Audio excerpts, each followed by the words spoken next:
Pemirsa, terima kasih Anda masih bersama kami di Warta UKM. Nah, siapa sangka kalau yang ada di samping saya adalah salah satu kursi peninggalan dari zaman Pakubuwono ke-10 yang berada di abad ke-18. Namun pemirsa, kalau kita membicarakan kayu, di Jawa Timur ada kerajinan rotan yang tetap eksis karena sudah memiliki pangsa pasar tersendiri dan para perajinnya pun mendapatkan pelatihan dari Basnas setempat. Ini dia informasinya.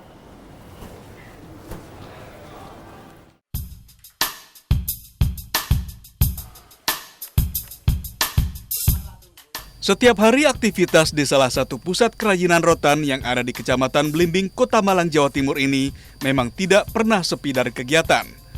Berbagai furnitur, mulai keranjang, rak, lemari hingga sofa dan partisi dikerjakan dengan berbagai model dan bentuk.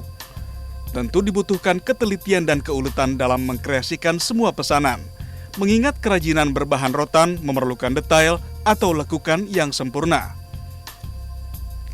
Menjelang Natal dan Tahun Baru seperti saat ini, pesanan di pusat kerajinan ini pun meningkat hingga 20%, khususnya untuk jenis barang berupa tempat parsel dengan beragam bentuk.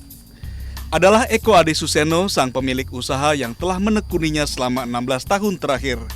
Bersama 3 orang karyawannya, pria berusia 38 tahun ini mengaku tetap menjaga kualitas untuk menjaga pangsa pasar yang selama ini telah dibangunnya. Sehingga melambatnya perekonomian dunia dan fluktuasi harga rotan tidak begitu berdampak signifikan terhadap usahanya. Apalagi karena usaha yang ditekuninya mendapat pembinaan dan pinjaman modal lunak dari Basnas Kota Malang tanpa jaminan dan bunga. Mereka hanya disarankan untuk memberikan infak dari keuntungan usaha yang dijalani, namun bukan berarti dia tidak mendapatkan kendala saat menjalankan usaha.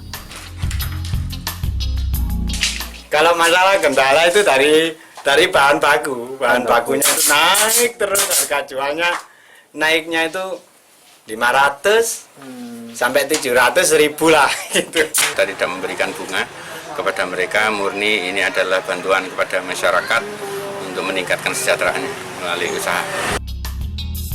Kini dalam sehari Eko dapat menyelesaikan 10 kerajinan yang dipatok dengan harga antara Rp75 hingga Rp250.000, tergantung ukuran dan tingkat kerumitannya. Sehingga dalam sebulan, Eko dapat meraih omset hingga Rp80 juta. Dari Kota Malang, Jawa Timur, Saiful Afandi, Kantor Berita Antara, mewartakan.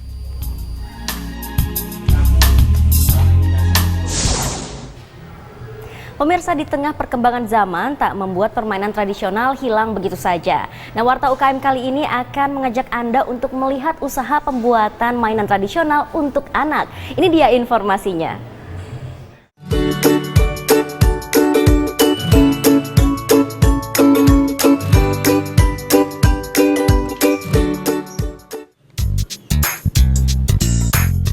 Sebagai pembuat kostum karnaval musiman, Sri Rahayu memang tidak bisa hanya mengandalkan momen tertentu untuk berkreasi.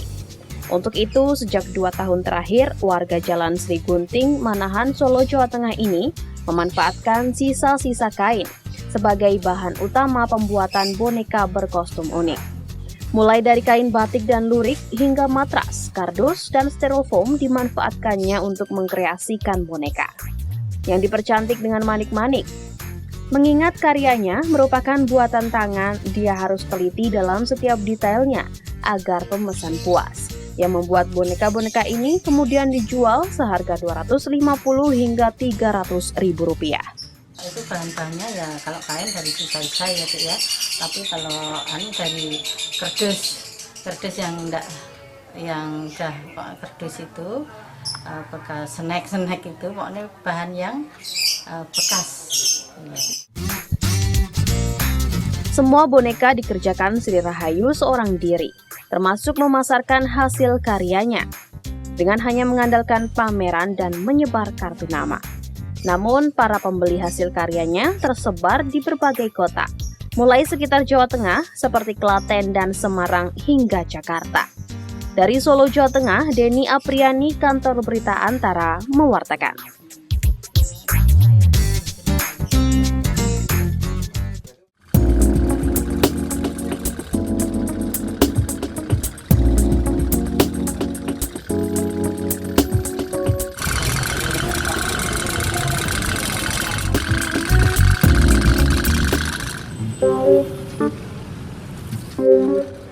Mainan ini memang begitu populer di era 1970-an hingga 90-an.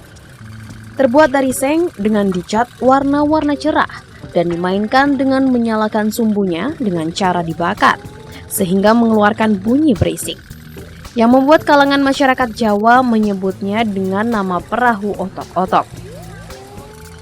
Inilah mainan tradisional yang masih berusaha bertahan di tengah arus modernisasi, di saat anak-anak kini sudah begitu akrab dengan dunia digital dan cyber. Sehingga perhelatan sekaten seolah menjadi salah satu momen memperkenalkannya kembali kepada anak-anak masa kini. Di festival yang digelar di sepanjang jalan alun-alun utara Keraton Surakarta, serta Benteng Vestenberg Solo, Jawa Tengah, selama hampir sebulan ini, dimanfaatkan banyak pedagang perahu otok-otok untuk berjualan, yang dijual dengan harga antara 10 hingga 15 ribu rupiah. Oh, ini kalau sekaten tradisinya itu kapal otok-otok sama Kangsingan, sama Kinang, sekaten. Nah, tradisinya orang sekaten. Udah suka gitu loh Mbak sama ya kapal, terus alat transportasi itu anak saya udah suka semua. Terus ya supaya permainan tradisional tetap ada gitu loh Mbak. Para pedagang mengaku sudah bertahun-tahun selalu datang untuk berdagang, khusus di peringatan sekaten dengan membawa ratusan perahu otok-otok. Pedagang yang rata-rata berasal dari Cirebon, Jawa Barat ini mengaku omset mereka memang jauh menurun dibandingkan di era kejayaan mainan itu. Selain lebih memilih mainan yang terbuat dari plastik buatan Tiongkok, anak-anak juga sudah banyak yang tidak lagi tertarik dengan mainan tradisional. Dari Solo, Jawa Tengah, Denny Apriani, Kantor Berita Antara, mewartakan. Anda masih bersama kami di Warta UKM. Nah pemirsa, di belakang saya sudah terpampang keris atau benda pusaka dari zaman ke zaman, seperti dari zaman Surakarta ataupun Yogyakarta. Namun pemirsa, berbicara mengenai keris memanglah benda bersejarah, namun keberadaannya hingga saat ini masih tetap eksis, yang dibuktikan masih ada perajin yang memproduksinya.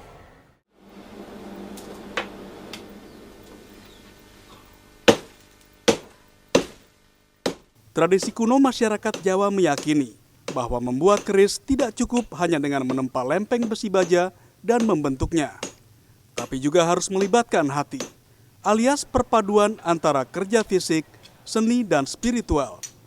Namun, semakin modernnya zaman, peminat senjata khas masyarakat Jawa ini semakin menurun, sehingga godam, palu, dan nyala lempeng besi di atas tungku dengan bara api milik Heru Sularto ini tidak setiap hari bisa diaktifkan. Namun hal itu tidak membuat pria berusia 53 tahun ini patah semangat. Padahal untuk membuat sebuah keris saja, warga Dusun Nglawisan, Desa Taman Agung, Kecamatan Muntilan, Magelang, Jawa Tengah ini butuh waktu berhari-hari agar keris yang dihasilkan sempurna serta memiliki pamor dan bernilai seni tinggi sesuai pakem keris klasik yang memiliki pamor, look, dapur, dan tangguh. Mestinya di luar mistik, jadi saya tekankan teknologi keris, ya, itu birokrasi pemerintah itu harus memberdayakan supaya ekonomi di dunia perkerisan juga berjalan secara normal. Kalau memang untuk yang garapnya istimewa itu jarang, bisa dihitung sama jari tangan lah.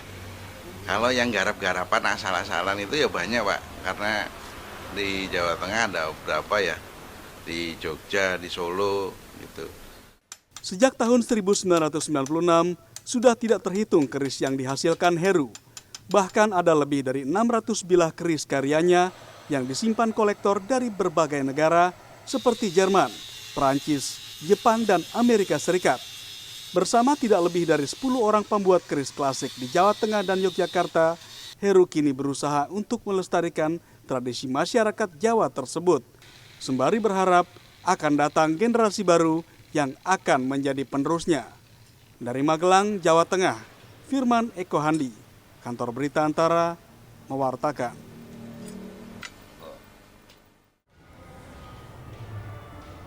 Wisata sambil edukasi di Museum Pusaka. Tetaplah di Warta UKM, kami segera kembali.